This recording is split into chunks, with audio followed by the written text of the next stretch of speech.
আসসালামু আলাইকুম। নবম শ্রেণী 2025 সালের শিক্ষাবর্ষের শিক্ষার্থীদের জন্য আজকের এই আয়োজন। তো তোমরা যারা 2025 সালে ক্লাস 9-এ উঠছো তারা গত বছরের তুলনায় নতুন বই এবং নতুন কারিকুলামের ভিতর দিয়ে যাবে। তো সেই সম্পর্কে এনসিটিবির ওয়েবসাইটে তোমাদের নির্ধারিত বই এবং সেই বইয়ের পরীক্ষার নম্বর পদ্ধতি এবং সাপ্তাহিক ক্লাসগুলো কেমন হবে, কোন সাবজেক্ট কতদিন ধরে হবে এবং এটার মূল্যায়ন পদ্ধতি কী, এই ব্যাপারে এনসিটিভি থেকে নির্দেশনা দেওয়া হয়েছে এবং সেই নির্দেশনার পরিপ্রেক্ষিতে আমি আজকের এই টপিকটার আয়োজন করেছি তোমাদের জন্য। তো তোমরা যারা অলরেডি বড়দের থেকে হয়তো জেনেছ যে তোমাদের কি হয়, ক্লাস 9-এ উঠলে বিভাগের একটা ব্যাপার থাকে। এখানে 3টা বিভাগের আয়োজন রয়েছে, যেমন হচ্ছে একটা হচ্ছে সায়েন্স বা বিজ্ঞান, একটা হচ্ছে মানবিক বা আর্টস শাখা, আর আরেকটা হচ্ছে ব্যবসায়িক শাখা। তো তোমরা তোমাদের নিজেদের পছন্দ মতো এই ক্লাস 9-এ উঠলে শাখা নির্ধারণ করতে পারবে এবং সেই হিসাবে তোমাদের সাবজেক্টগুলোও নির্ধারণ করা হবে। তবে বিজ্ঞান, মানবিক বা ব্যবসায়িক শাখা যে শাখারই হও না কেন, তোমাদের কম্পালসারি বিষয় বা আবশ্যিক বিষয় সবারই একই থাকবে। যেমন বাংলা প্রথম পত্র, বাংলা দ্বিতীয় পত্র, ইংরেজি প্রথম পত্র, ইংরেজি দ্বিতীয় পত্র, গণিত, তারপর হচ্ছে ধর্ম, অর্থাৎ যে ধর্মের, ইসলাম, হিন্দু, খ্রিস্টান বা বৌদ্ধ, যে ধর্মের রয়েছে সেই ধর্মের ধর্মশিক্ষা, তারপর রয়েছে তথ্য ও যোগাযোগ প্রযুক্তি, এবং এগুলো তোমরা ক্লাস 8 পর্যন্ত পড়ে এসেছো। এরপর রয়েছে হচ্ছে কেরিয়ার শিক্ষা, তারপর রয়েছে শারীরিক শিক্ষা, স্বাস্থ্যবিজ্ঞান ও খেলাধুলা।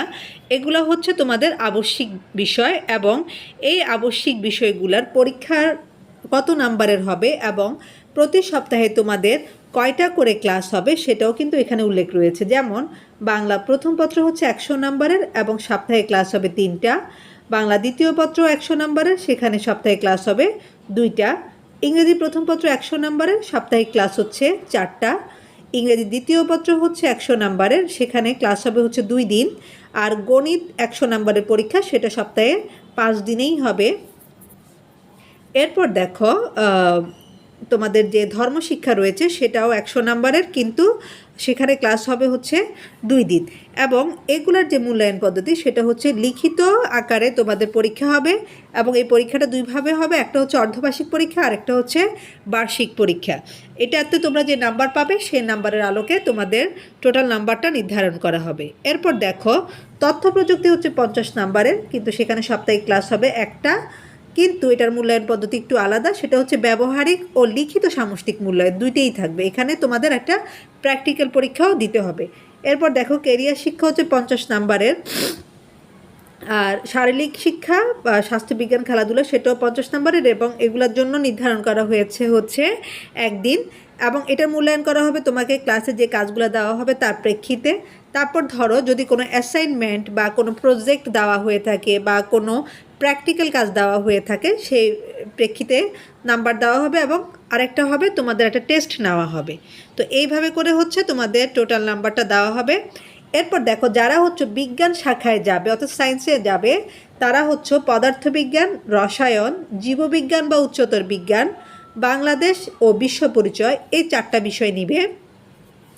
এবং এই 4টা বিষয়ের দেখো এখানে পাশে হচ্ছে তোমার পরীক্ষার নাম্বার, আর হচ্ছে তোমার প্রতিদিন কয়টা করে ক্লাস হবে তা নির্ধারণ করা আছে। এগুলি সবগুলিই হচ্ছে 4টা সাবজেক্টই হচ্ছে 100 নাম্বার করে হবে এবং 4টার জন্যই সপ্তাহে 3 দিন করে ক্লাস হবে।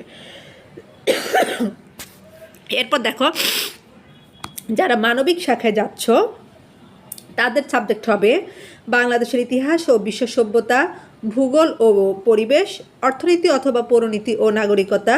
এরপর রয়েছে বিজ্ঞান, এখানেও ওই যে সায়েন্সের মতোই 100 নাম্বার করে থাকবে প্রতি সাবজেক্টে এবং ক্লাস হবে প্রতিদিন, প্রতি সাবজেক্টের জন্য হচ্ছে সাপ্তাহিক ক্লাস হবে 3টা করে, এবং এগুলার মূল্যায়ন পদ্ধতিও পাশে লেখা আছে। হ্যাঁ, এরপর দেখো ব্যবসায়ী শাখায় যারা যাচ্ছ তাদের জন্য 4টা সাবজেক্ট, সেটা হচ্ছে ব্যবসায়ী উদ্যোগ, হিসাব বিজ্ঞান, ফিনান্স ও ব্যাংকিং এবং বিজ্ঞান, সেটাও একই রকম করে 100 নাম্বারের পরীক্ষা হবে এবং প্রতি সপ্তাহে প্রতি সাবজেক্টের জন্য 3টা করে ক্লাস হবে এবং এখানে হচ্ছে তোমাদের মূল্যায়ন পদ্ধতি হচ্ছে লিখিত ও সামষ্টিক মূল্যায়ন, অর্থাৎ তোমাদের অর্ধবার্ষিক এবং বার্ষিক পরীক্ষার আলোকে নাম্বার বন্টন করা হবে।